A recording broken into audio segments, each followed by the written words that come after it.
and gentlemen, this is your cruise director, Tyler. Hope you're out there enjoying another beautiful day on board as we sail these high seas.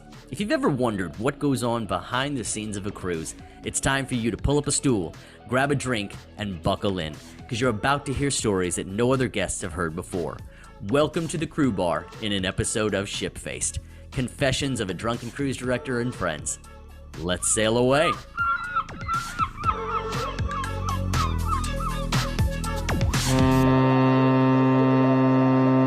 Well, ladies and gentlemen, we got a treat for you today. Steve has just dropped in the house here. What is up, sir?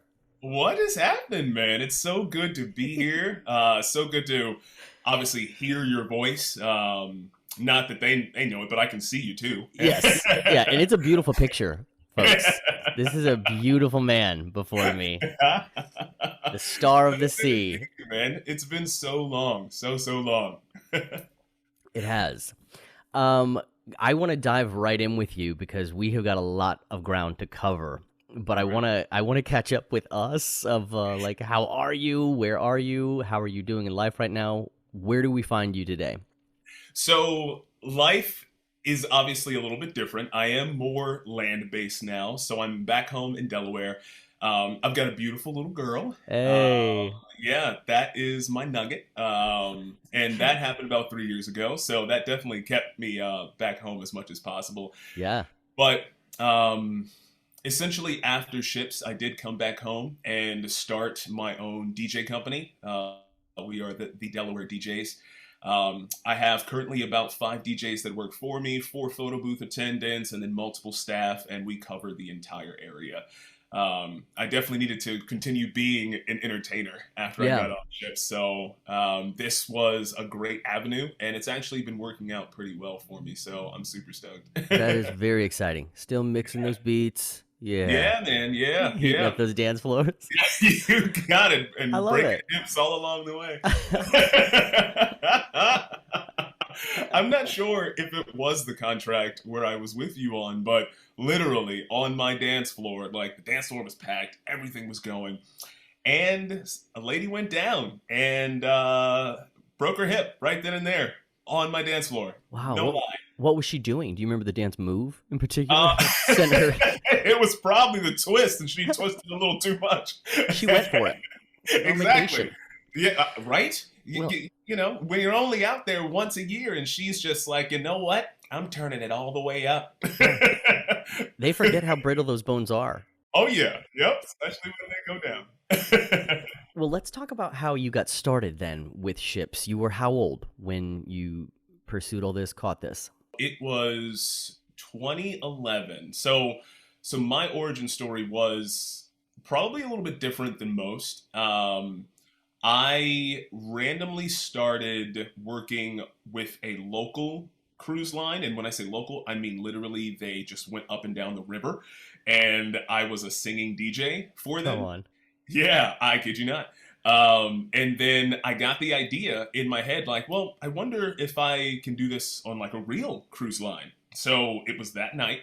I went home and I applied for 2 cruise lines. One of them got back to me almost instantaneously. And I had an interview that next week, and they sent me my contract right thereafter. Wow. Yeah.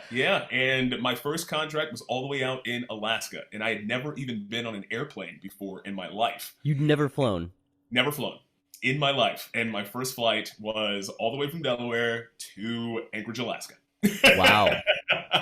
Yeah. You made some bold moves back then. Yeah, man. I had to do it. Yeah. Like, everything in me was telling me to make that move and to just go for it. So I legit did. I said, Mom, I love you to death. We're going to have a going away party because I'm going away. Yeah. And I'll see you guys in 6 months. And what's the family's response? How does your family react to?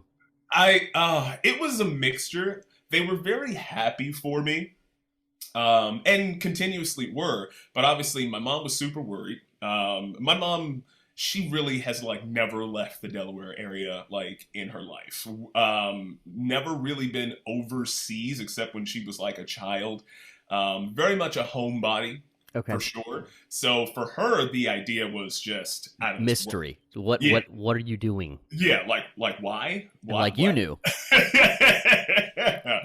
And so everyone else in my family though was like, "Oh my God, go for it! This is such a huge opportunity for you. Go for it. You're gonna do great." And Great. I did, and I kept it going. So what was the starting position that took you to your first contract?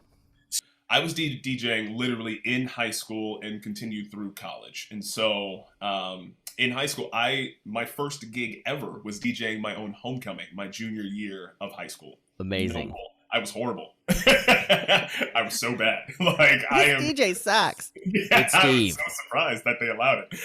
And then I DJed again the next year for my senior year. Took a date both years. Crazy.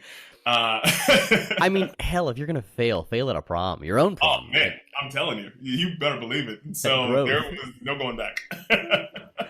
Yeah, so I Awesome. started out as a DJ, and then I think I was a DJ for probably 3, almost 4 years, and I took a middle contract on the smallest ship in the fleet and was an assistant cruise director. Okay. And then shortly thereafter, I moved up to cruise director. Right on. Yeah. So let me ask you about the DJ stuff, and I definitely want to get to the cruise director stuff because it's similar, but at the same time going to be worlds apart. Yeah. Okay. So your first contract was how long? First contract was about 5 months, 5.5. Okay. It was a pretty long contract, especially because for us, it was most of the time 3 to 4 months. But at that time, just they had so much fluctuation. Like the reason why I was going out there was because the DJ before me had gotten fired because he got caught trying to buy marijuana in Mexico. So Wow. I know. Like, come on, there's plenty of sales on board. Like, Yep, not good enough for him. how did he get caught? Do you remember the details of what did he forget to do? So obviously it happened before I got there, but what they had said was that he had gotten off the ship and he was trying to talk to like some locals to find out who had the good stuff. And I guess he spoke to the wrong person and literally got arrested right then and there, got put in Mexican jail. The ship continued to sail. And so they had to get a substitute DJ on there when they got to San Diego because they were just about to make the crossing up to Alaska. So this was like their last Mexican run. I guess he wanted some to go. And so He got in the wrong drive-through, apparently. big time. And so they were really looking for stable DJs. And so I think that's why the contract was a little bit longer than normal. But it was Your fine title, with me. Stable DJ. Yeah. Because they know the stability is a little rocky. Exactly. I think that's just the thing with all DJs. So like now that I have DJs working for me, it's the exact same. Gotcha. Exact same.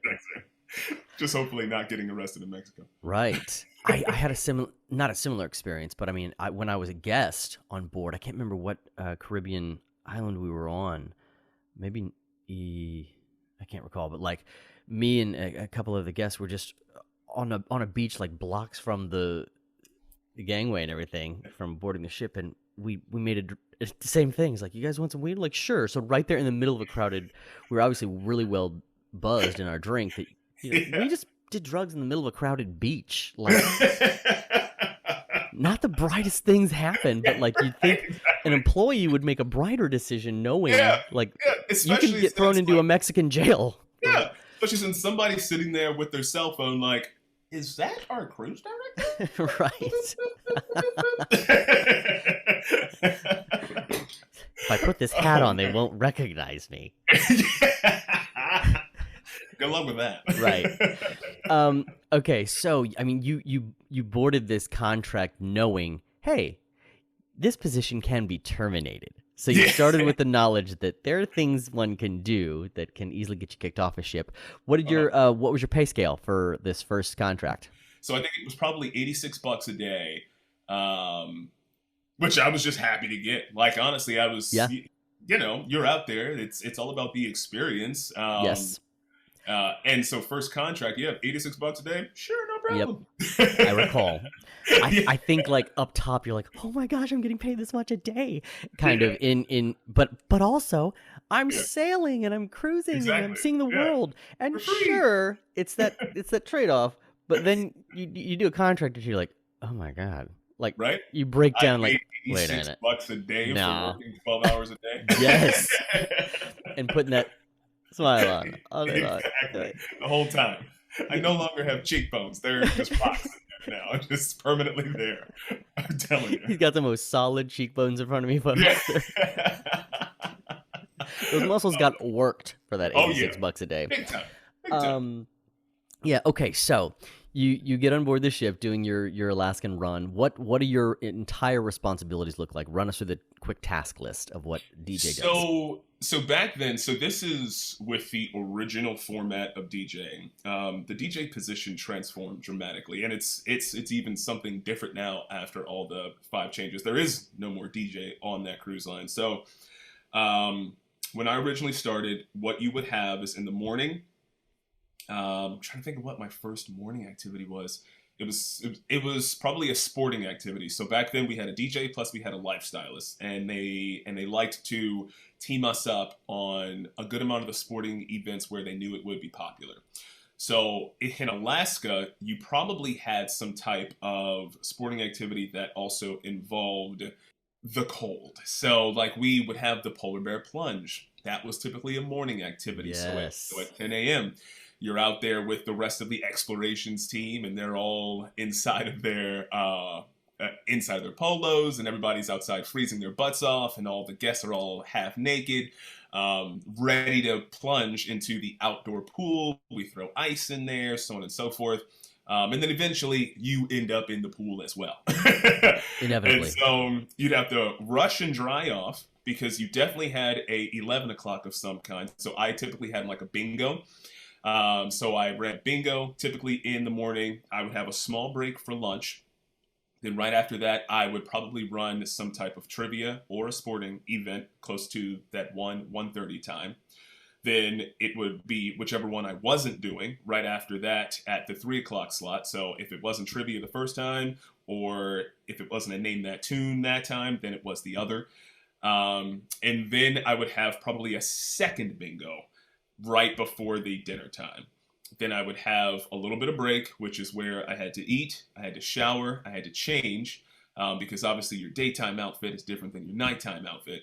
And so you change into your nighttime outfit, and typically I had like a pub trivia. So I would host a trivia sometime in that 6 o'clock realm-ish, because obviously they're worried about the flows coming from the shows and coming from dinners. So if folks didn't want to listen to the music at one of the band spots, then they came to trivia. And then this would be my real chunk of time where I would probably have 2 or possibly even 3 hours off before I started in the nightclub. So on that smaller ship, the nightclub was upstairs. And so I would go upstairs, I'd make sure that everything was set up, and then I would have my theme night. So typically I would start playing around, I want to say like 8:30, and then go until close. Close on that line could be anywhere from midnight to 1:30 a.m. if it was like really a huge themed night. Like if it was like the 50s or 60s night or disco night, It's then I would popping. typically keep them up there for a good amount of time. That's when the hips are broken. Those Is right 50s at that hit. golden hour. Yeah. Yeah, so it would definitely be a full day on those sea days. The only time that I would really get a break is if it was a port day.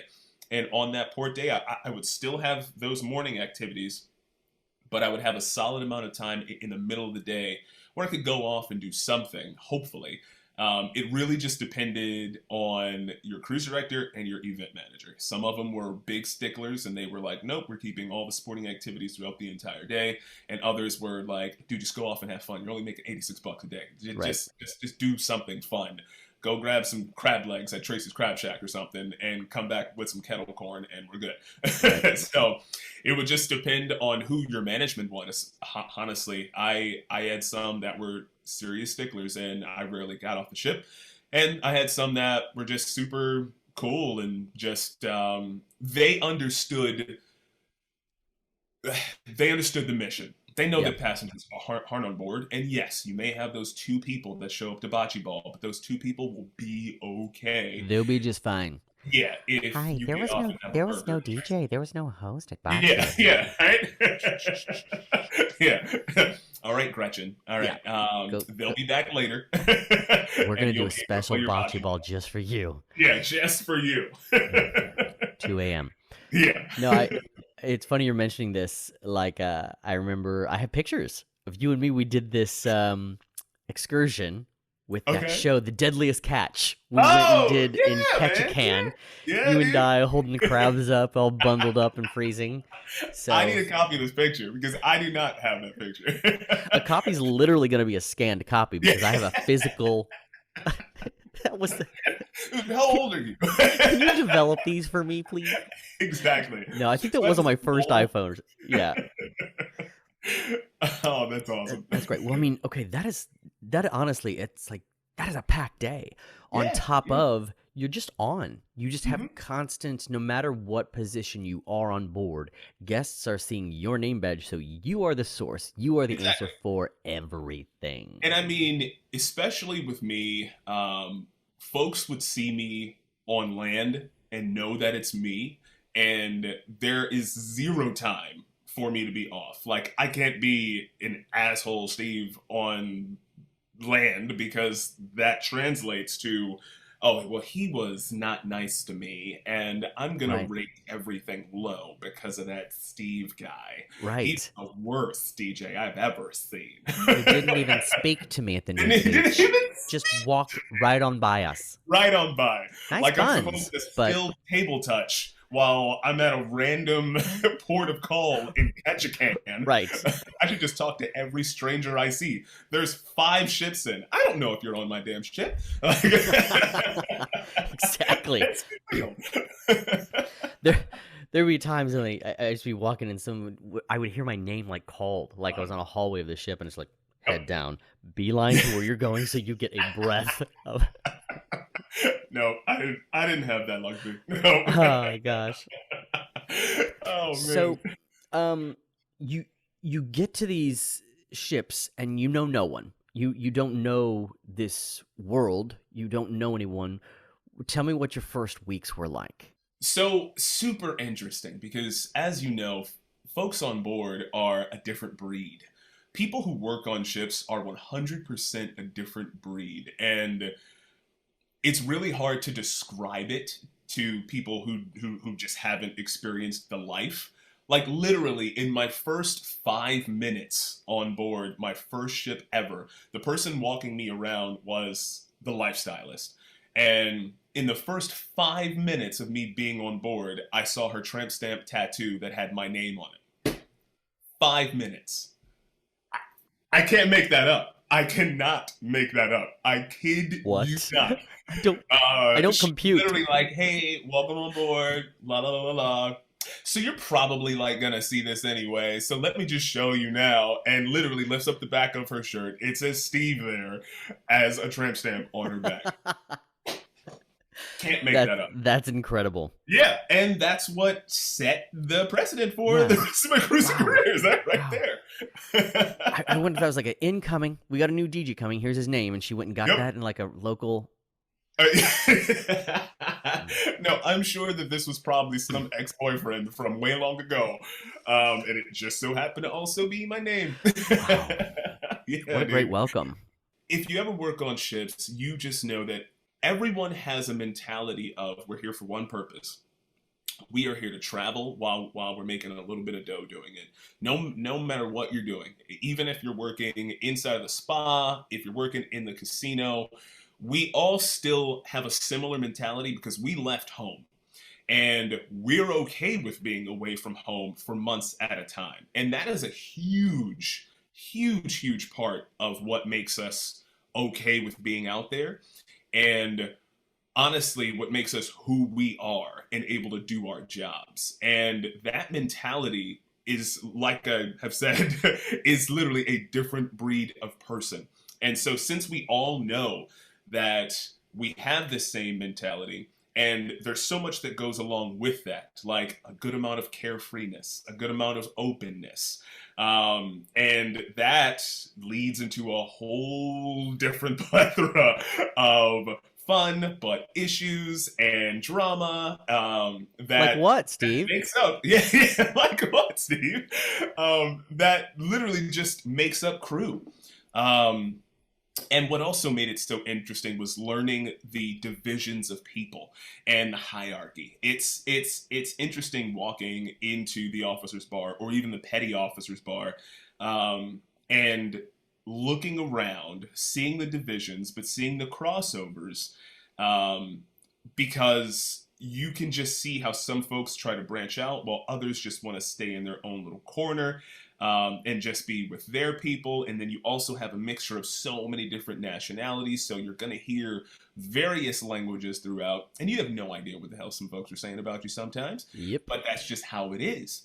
Yeah. But but I think one thing that had me love cruising for so long is that no matter what, there was still a good amount of love and monotony through every single one of the divisions on board. So even if you were a shops person, you still got along with spa people, and you got along with entertainment, and everyone was genuinely just trying to learn about other people. Now, obviously, there were the one-offs to that. Some folks were just hateful, no matter who they were. Right. But it was so interesting. They were done. They were in like month 8. Yeah, exactly. But it was so interesting for me to walk into the OB for the first couple of times, and OB is down in a group, the officers' bar. Okay. And real quick before you go into the story, break it down for me. Officer, petty officer, crew. Like who gets it where? Exactly. So for the officers' bar, the OB, that literally means that anyone that is considered a striped officer. Now, I'm saying that with quotes because even though I was entertainment, I was still technically a striped officer. Right. It was like a half a stripe, but I was still a striped officer. And then that obviously, of course, includes all of your engineering staff as well as all of your bridge officers too, who had the legitimate stripes on their shoulders. And so they were all allowed in the OB. Anyone without a stripe was allowed into the petty officers bar. And the petty officers bar was literally just that. So all the non-striped officers. So anyone that typically works below deck, more behind the scenes, or was like your housekeeping or excursions staff. Yeah, but excursions still had a half a stripe though. They were in the officers bar with us most of the time. So it just depended on what you did that let you know where you could go to a bar. And on some ships, like if you were on some of the really smaller ships, some of your considered just crew and not even petty officers weren't allowed in the petty officer bar. They had the crew window, and that was about it. It really just depended on the ship that you were on. Yeah, truly. Which is like the equivalent of sometimes a dive bar in Kansas. Yeah, and like the worst one of it. Yeah, for sure. We're still gonna drink, but wish we had a patio. I'm not gonna order the food here, but I would like the beers that are sealed, please. Stay away from the nachos; they'll bite you. So you were walking. I'm sorry, I didn't mean to interrupt your story. No, you're totally fine. So it was so interesting on my first contract to walk into the officers' bar and see a group of people, sit down with them, and they're very welcoming. Like, hey, you're the new DJ, right? And I'm like, yeah. And so I sit down in this group, and there's 2 people from the shops. There's somebody from the spa. There's an engineer. There's 3 people from entertainment. And they're all in one group together, just sitting down, shooting the shit, and just telling stories back and forth, playing games, and enjoying some drinks. And it was so interesting because nobody in there was from the same country. And like I said, this is my first time on an airplane, so I never met anybody from Europe. I never met anybody and heard these accents. Yeah. Oh man, that was probably one of the biggest learning curves, was just hearing the accents and being like, I'm gonna try to understand what you're saying right now. Right. Yeah. and then even asking, where are you from? Slovenia. Yeah. I know where that is. Where's that? Americans do not know. We have no idea where you.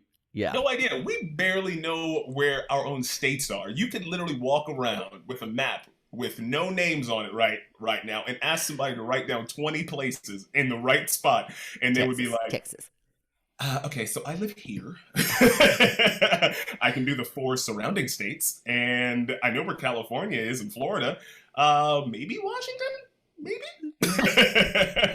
So literally, yeah. We definitely don't know anything about overseas. I'm sure we learned it when we were in the 5th grade Right. at one point, And when didn't we ever look looked back. at that one page in the book that was like, oh yeah, this is Europe. There's Right. Italy. It looks like a boot. And yeah, that was probably about it. And then you get the real education out here, where you get months to meet someone from a place you've never heard of. Exactly. Number one. And that's I always loved that beautiful melting pot that it really was out there. So one of my other guests was talking about how, you know, how in the back of a RV that sometimes people will fill in the map where they've been. Yeah. Like in his cabin, he'd put a place wherever he'd been. Yeah, man. Yep. On board. They actually had that in one of the cruise director cabins. They had that. They had just marked off wherever the ship had been at that point, because the ship that I was on at that point did a lot of various runs. I was talking about where he'd visited sexually. Like all the places he had stamped. Jesus. Brutal.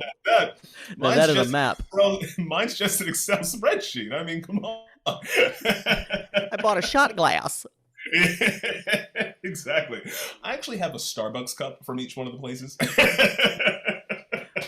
That is an American tourist for you folks. Right, exactly. So wow. you went in single to actually I wasn't. I was not single going into my first contract. I was very optimistic going into my first contract, and I had a girlfriend at that time. Surprisingly, it didn't work out. Surprisingly. Especially once you're on ship, man. It's just like, oh, it's such a different world. It truly is. And it's impossible to compare with being back home and the people back home, especially since it goes back to what I was saying. It's about the mentalities. Like, to meet someone that has such a similar mentality to yours and that is out there for basically the same purpose, there's automatically an attraction. There truly is. And you're in this little petri dish of people, and you're always seeing each other, and you just, for some odd reason, you trust those people more because they're all in the same situation. You know, at least they're not a serial killer. You know that they passed physical exams and all other types of things before they got there. They took those tests. They literally shovel condoms at you at all times, and so it's like you almost created this safe bubble of people that you actually trust, and then it's like, oh, okay, all right, this is how it is around here. You know your options. Like, your options are in front of you. Like, okay, I see. Okay, I'll go. And you see them every day. It's not like you're randomly going to a random bar and you randomly see a chick. No, you're going to see that same chick probably every single night. And they have an opportunity to get to know who you are, and you the same for them. And you just know if you hit it off or if you don't. And if you don't, then just turn your head about 5 degrees to the left. And there you are. That one. Hey, how are you? It is. It's like this series of meet cutes around every corner you keep seeing and bumping into. Yeah. So man, who was your first ship love then? Love or lust? Well, okay, let's keep it real. Who's your first ship lust? I was like genuinely trying to like start a relationship and meet a cool person, and we met and we hit it off, but it wasn't something that was going to last, unfortunately. Yeah, interesting. So she was a part of the entertainment staff. I actually don't have any notes here, but I remember She was a part of the entertainment staff, and we hit it off. She was attractive, tall, just like me. I'd never really been with a tall girl before, so it was interesting. It was all about firsts on this first contract. So, cool person. I would say probably like a 6 out of 10, 7 out of 10, which I was totally fine with, because I thought that I was like a 3 out of 10. What? Little did I know that I was one of the most attractive guys back then. You're a ship 8, man. Ship 8! Exactly. Sorry. I was giving land terms. On ship, she was probably closer to a 7.5, probably an 8. Yeah, but it was one of those things I still very much had. So I used to be like super fat.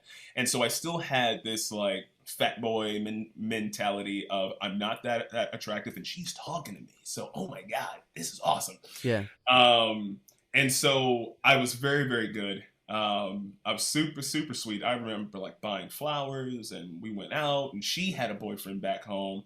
She broke up with him, and but we ended very quickly because I started talking to somebody else. And these kind of scenarios happen all over where it's just like, ooh, it's gonna be some drama for a minute, because the same time these are your options.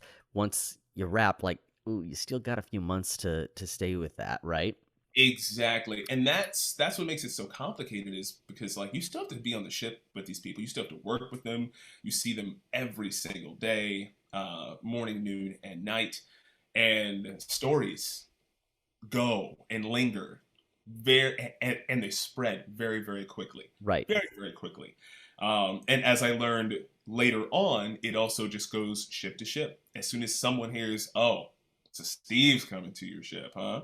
Did you hear what he did to Janet? Yeah. Mm-hmm. Yeah. Yep. Was with her for like 3 days, and then another chick was in his room. So yeah, stuff spreads rather quickly. What amazes me are that the notion that being in this position as DJ, that the closing time hour, that you were like the handsome role making magic happen. Guests are lit. Did you have a lot of guests trying to like get with you at the end of the nights? Like, is that a thing? So on the cruise line where I worked, it was very much older. Right. So the only time I would really encounter that is like somebody brought their niece, or it was somebody's kid, or it was even their grandchild. In those cases, who is still 30. Yeah, exactly.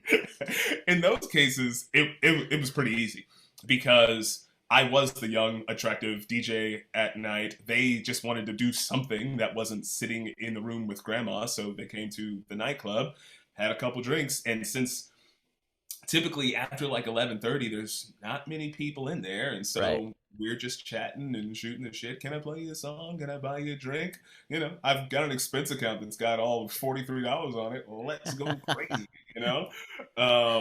And so in those instances, it was pretty easy. Yeah. Yeah. But like I said, I was very good though.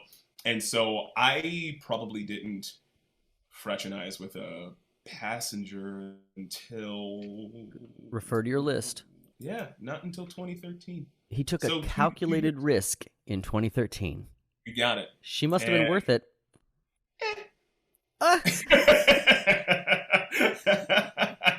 Look, looking at the notes. Needed floss. Yeah. But regardless, still, yeah. I was just nervous as hell, man. I was super, super nervous. Yeah. You don't want to lose your job. There's cameras, and you coming out of a guest room. Telling you, man. Oh, no, they always came to mind. Oh, that's... So the DJ's cabin was always in a unique spot. On some of the larger ships, the DJ's cabin was like right beside a stairwell that could lead right down, and my room was like the first or second room right there. Boom, in. You make sure you leave the door open with the lock locked so that it's easy to just push open. They just push open, come on through, close the door, and that's it. When it's time to go, so funny story, I think it was the doctor's daughter. They knew that the doctor's daughter was in the nightclub, and they knew that the doctor's daughter was missing and not in her room. Oops. So they came to my room while she's in my bed, came to my room. Who is they? We're like, security. Security literally comes, excuse me, we are looking for a passenger. Her name is, wish I knew. And they said that they saw her in the nightclub. Do you remember her leaving? And I'm like, I don't know. I've been in here for at least an hour. I've seen a lot of daughters. I've seen a lot of daughters recently, and I don't know. No, sorry. And they're like, okay, thank you. And so I closed the door, and I'm like, you need to go. So we waited like the obligatory 10 minutes. Yeah. You got lost. Yeah, you got lost. No, you were back deck, looking at the stars or something. I don't care what you were doing, but you weren't here. Oh, yeah, man. Amazing.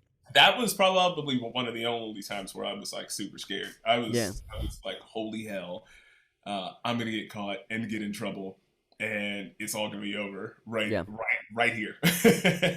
You and I had some fun in our contract together, from what I recall. And for me, like, being sober all these years later, a lot of my time was so foggy in trying to recollect memory. So all of this is really helping to like piece together, oh, I did that, I said that. But I mean, the DJ booth, I remember had this funny little strip, like in the section next to the electronics, no drinks in DJ booth. And I'm always bringing drinks in and setting them down. Yeah. You want a yang? Hey, sorry. Hey, you want a wang wang? Yeah? All right. I'll just sit here.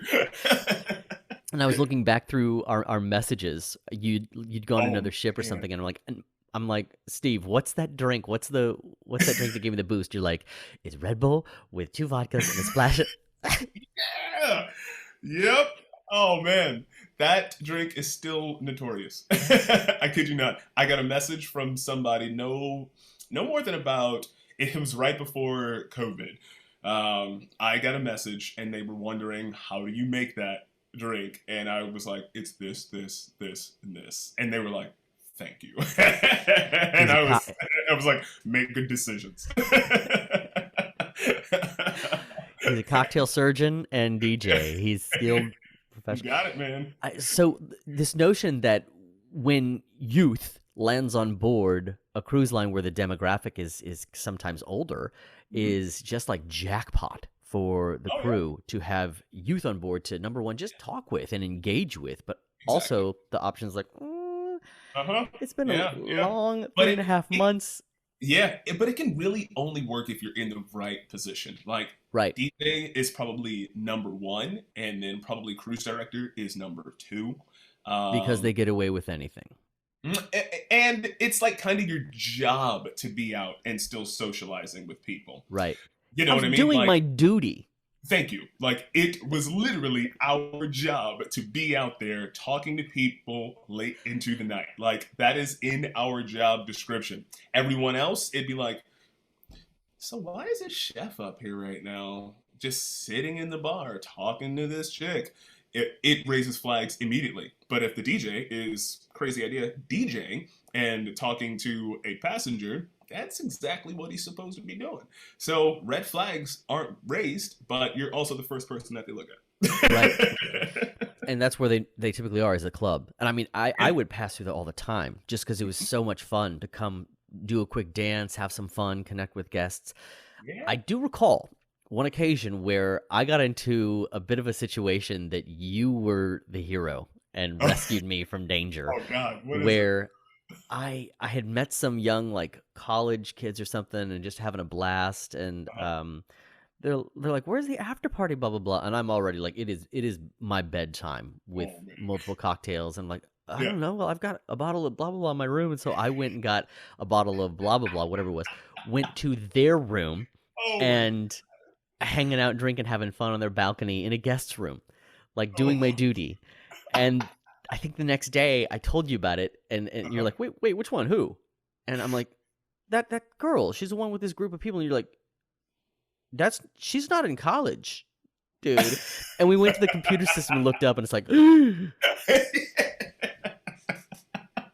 you're like, wait, wait. And I'm like, she took pictures. We were all taking pictures, and I was like posing with a bottle outside, you know what I mean, and just laughing, having a good time. Nothing crazy going Yeah. on, but still that. And you're like, well, lucky for you, she hands me her phone to play some of her music on there. And so the next night at the club, you're like, give me your phone, let's play your music. And you came back to me later and you're like, you owe me the world because I Yep. deleted I so. remember this now. Yep, I remember this. I think I remember her name too. No, please. But yes, I remember this now because yep, she came to the nightclub every single night, and she used to hand me her phone because she wanted to hear particular songs. And yeah, I remember. As soon as you said pictures on the phone, I legit remember like going into her phone, hitting the photos, and being like, delete, scroll, delete. Seriously, delete. Delete. What did you see? What would? I don't remember. I like that had to have been. Oh my god, dude! Like when. That's what I should have a spreadsheet sheet of is what ships I was on and Yeah, at what and the time. timeline. That And was what year that 2012. was. 2012. That was a wild contract for me.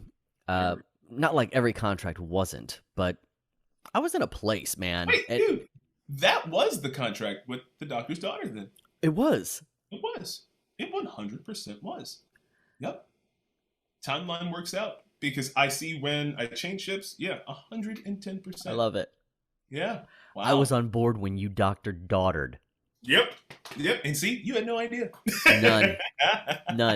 I mean, all I would have done is like, exactly. It's like, I'm going to need you to talk to HR about this. In passing, though, just be like, code and move on. Yeah.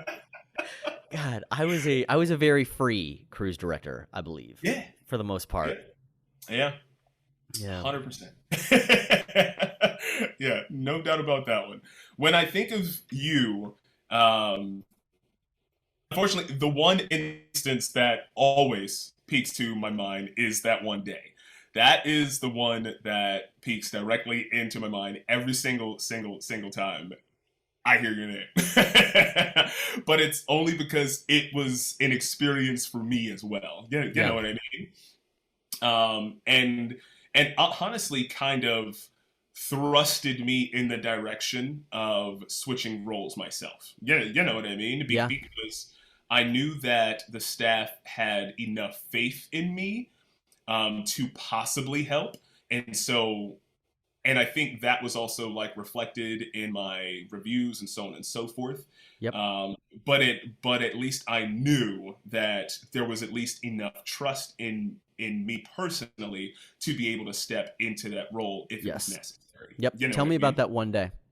So, so I get a call in my stateroom, and obviously so this was the last day of the cruise, right? And I get a call in my stateroom early. I get a call early, and I never get called early because I just shut down the club at 1 or 2 in the morning. So my phone rings early. It's the event manager, and she's like, hey, we can't find the cruise director. We keep calling him. No go. We don't know what's going on. We need you to do the debark talk. Can you do it? And I was like this is legit only my third contract, maybe my third contract, and second or third. And I'm like, I can try. And she's like, get dressed as soon as you can and come down to the entertainment office, and we're gonna try to go over the script quickly because we have to give this talk in literally about maybe an hour and a half. So I'm like, fuck, because I was probably drinking that previous night too. Yeah. But I'm like, oh, you know what? I got this. And so I put on my shirt. I'm looking through my closet desperately because I'm like, okay, I remember that the cruise director should wear like a pink or a powdery shirt. I don't have any fucking pink. And I'm like, all right, what's the closest I have? All right, we'll wear this blue one. All right, cool. I'm dressed. What, I look like shit. All right, it's cool. All right, let's just go and start. So I get down to the entertainment office. She hands me the script. I think she throws on a video of one of the best cruise directors at that time doing it. And I'm like, all right, cool. And obviously, I had seen this, goodness, every single cruise for the past 2 years. So Right. I know it roughly. And so I looked this over. I watched that video. We are running out of time. So I go to the stage. I'm at the stage. They start telling me to start giving it. It is the entertainment director plus the hotel director, both of them looking at me and critiquing me. I'm supposed to be asleep, looking at me, critiquing me. I'm sweating already, and I'm sitting there, I'm giving it, and I'm doing pretty damn good. And then, guess who walks in? Ready to give the talk. You, my friend, hungover as hell, but you were there. And so I was off the hook, but I was like, I was obviously still in this moment. Like I was 100% still there. And I think even the hotel director was like, all right, but stick around just in case. He goes down. I have not an ounce of recollection of what we're talking about right now. Oh God. Not. Oh. No, I got nothing. I got nothing. So this story, so it was disembarkation day. So for those that don't know, for the majority of cruise lines, this is the final cruise director talk to the guests to get those guest scorecards filled out, to remind everybody what an incredible vacation and time we've had. What the food was great, this was great. Celebrate, get all the feels going to make sure we score appropriately and keep Legit, corporate happy. And you're bringing out all the crew, as many crew members as you possibly can. Half the ship is literally going to be going onto that theater stage to get all the feels and get those numbers as high as possible. So it's not like you can't just have someone not lead this. Like you can't just say, hey, debark is canceled today. No. And hope your scores are good. It's probably like one of the greatest responsibilities of a cruise director to do. And there's a lot of names. I remember like my first or second disembarkation talk, and I'm trying to remember, and there's Tina from housekeeping, and here comes Roger. And how about the bar man? And just until you lock in all the names and all the things flowing so quickly at once. But the details of that talk are so important because you're giving crucial information that everybody's present and paying attention to, as well as blending in the reminder to. And it is 100% a show. Yes. 100%. And that's the reason why it is scripted in that way. It is supposed to flow in exact way to build the emotions throughout the show and then hit them hard right at the end. So that literally as they go back to their cabin and they're packing their bag, they're just like, this was such a great experience. I did like those croissants in the morning. And so as soon as they get that freaking form, they're just like, you know what? We're just doing the highest scores all the way down because it was fantastic. Check. Yeah.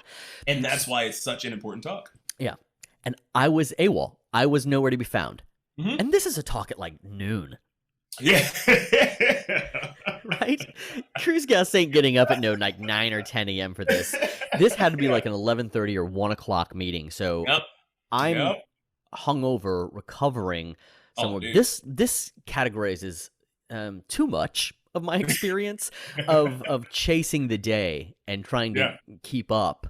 The oddity is when I did so incredibly well, and I think fit the role so well. Exactly. It's just that I would continually sabotage myself with the love of the wild and the crazy chaos. Because it can literally bring it out of you. Like when I tell people that on ship, I drank every single day. Yeah. It didn't matter if it was a little bit. It didn't matter if it was a lot of bit. I drank every single day. To go to the bar was a regular thing.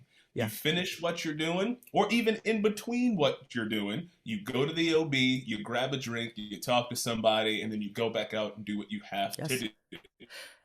And then that is a normal part of your day. Totally. And then you're going, if you're an Alaskan run, you're not going to go miss out on a ale. or all these delicious beers shoreside. And if you're in the Caribbean, you're gonna have that pina colada on the Yeah. beach. You have to have the experience of. So it is not uncommon. Your Yeah. insides just And like we just shift kept to having, like, oh, we're going here. So your whole system, like, here go we drinking every day is where we're currently yeah. living, and your Yeah. body just adjusts. Yeah. Because when I would be back home, nope. No It's just way. like every now and then I see my friends, obviously, because I'm back home. We have a Yeah. couple drinks, sure. But every day, not a chance. Yeah. Not a chance in hell. But when you're on board, it is a regular part of your day. So I seriously have no idea that you were there coming to my rescue in such a bigger way than the aforementioned story of pictures. You literally saved an entire cruise because I was just, and then here my little hungover ass pops up like, hey guys. Hey, Like, oh, what's up? Especially since I got woken up. Like, right. I'm sweating. I'm supposed to be sleeping. I'm supposed to be sleeping. You were on stage. This powder blue shirt. Like You were at the podium talking. I was at the podium. Guests are about to come in. I was at the podium still just showing them that I could do it because Gotcha. the hotel director was right on the edge. Like he's obviously he's mad at you. He's mad at everything because he needs these numbers. Yes. Like his salary and his bonus depends on these numbers being good, and you, the cruise director, are nowhere to be found. So now he's putting his trust in the damn DJ, and so he wanted to see it, and he was very satisfied with what he saw. But obviously, it would have been interesting. That is for sure. Yeah. Yeah, but that is probably the number one thing that comes to mind, probably because like waking up that early and needing to try to put this show on, like it is 100% the first thing that pops up. I love it. Kind of. Yeah, it's both because it's like I really at this perspective with all these years of sobriety under my belt, able to look back and be like, man, that was that time, and give myself some grace through what I was going through, but at the same time still so hard on myself for letting people down like that, because that's huge to me, obviously, to show up for people that I care about. And it's hard not to care when we're in that close proximity. We're hosting shows together, we're walking, we're doing this live together, and you and I had a great friendship through the cruise. Would laugh and talk and do so much, and it just, for me, that was obviously a massive hiccup in the way. But what's one of the craziest guest experiences you've ever had? I'll preface it with this. He wasn't a guest at the beginning of the cruise, but he became a guest in the middle of the cruise at sea. So, yeah, last story because I've got to get on a call. And this is the craziest story I was talking about. We're sailing from San Diego. We're about to start our Hawaii run. We're only about 2 days out from San Diego. And I get a call on my ship phone. I'm in my room, which is directly below the bridge. And they're like, we need you on the bridge right now. And I'm like, oh, God, okay. So I run upstairs. I'm on the bridge. I'm like, what's going on? They're like, and there are dudes with binoculars looking through the front of the window. And I'm like, what are we looking for? Do we have a man overboard? Like, that would be behind us. Why are you looking in front of us? Yeah. So there's this pilot who's flying his plane from Seattle, and he was going all the way down to Australia. And he was delivering a plane for a client. And he has like 4 fuel tanks in there, and there are switches to switch from fuel tanks. Apparently, the switch wasn't working, and he was running out of fuel. There was nothing that he could do, so he had to bail out over the ocean. And so what they're looking for is first the plane still flying because he was still in the air making the mayday calls. And so first they're looking for him so that they can watch the crash. Because what happens is when you're in one of those smaller single engine planes, what happens is you don't hop out the plane and pop your parachute. What happens is the rear of the entire plane pops off, and there's a parachute inside of that. And so he pops off the back, the plane parachutes down, smacks into the water, and we have to go and find him. Wow. And so I need to make an announcement that doesn't tell this story, but tells folks you need to go back to your cabin because we have to stop the ship. Because as soon as we get to him, we have to stop the ship, let down one of our tenders, take the tender to go grab him, and then bring it all the way back. And so I'm up there watching this entire thing. I watch the plane go down, crash into the water. We're trying to find him. Everybody's using binoculars. I'm up there like, I don't think I see him. And then he's just on this single person raft out there just waiting. I can imagine just like thinking like, oh my God, are they going to see me? Because there was a decent amount of swell. And so we eventually spot him. We sail over close enough to him, drop the tender, go out, we grab him, he comes on board, and he sails with us the remaining 2 days to Hawaii, where we drop him off. And there's like news crews out there, like it is insane, man, because we literally just picked this guy up from the middle of the freaking ocean. Unreal. Yeah, man. New port of call in the middle of the ocean. In the middle of the ocean, man. That is a wild story.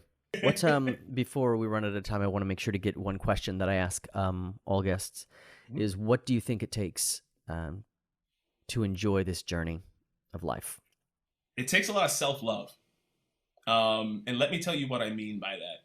By self-love, I mean you have to love yourself enough to want to do what makes you happy. Now, for a lot of people, that means a lot of different things. For me, it was sailing. For me, it was being out there and entertaining. That is what I needed. I didn't know that I needed it. I didn't know that it was going to change my life, but I needed to take that step, and I needed to do it. And it was because I loved myself enough to know that I know that I'm gonna hurt a couple people on this journey. I know that my mom's going to be sad because I'm not there and I missed her birthday. I know that I can't create a family because I'm away. I know that I'm making certain sacrifices, but I love myself enough to be able to go out and do what I think is best for me, and for my future. And so you have to love yourself enough to take those risks. And you have to love yourself enough to know when to not do certain things. And that's one of the things I love about you, man. As soon as I saw your first sobriety message on Facebook, I was like, fuck yeah, man. That's outstanding. Because obviously my one memory has to do with you messing up because you were drinking. And the fact that you were able to recognize that and not ruined your life, you actually advanced it because you understood what the problem was and you worked on it. And that's huge, man. That is so huge. And that's because you loved yourself. You loved yourself enough to know that you needed to make that change, and you did it, man. Yeah. And from what I see, this is just the outside perception, it has been an amazing move for you. Yeah. But that is what I feel like it takes, man. You have to love yourself. There are so many people who don't love themselves enough to either make a sacrifice to do what's better for them. That to me, it's sad because that's just my mentality, man. I've got one life to live. And so I'm going to love myself enough to do what is going to be the best for me and now my daughter. And so, yeah, that's the gist. I'm so very, very glad to have had you, and I'm so incredibly proud of your journey, Steve. Just from knowing you to where you are today, it's Thanks, beautiful to watch. It's been a fantastic journey, and I can say the exact same thing about you, man. I'm super proud of you. I kid you not. Super, super proud of you, man. You have come a long way. And I had no idea where you were going to go after Chips, man. I had no clue. But I'm so happy to see where you're at now, man. And yeah, if you want a part 2, you know how to find me. All right. That sounds good to me. Thanks so much. All right, brother.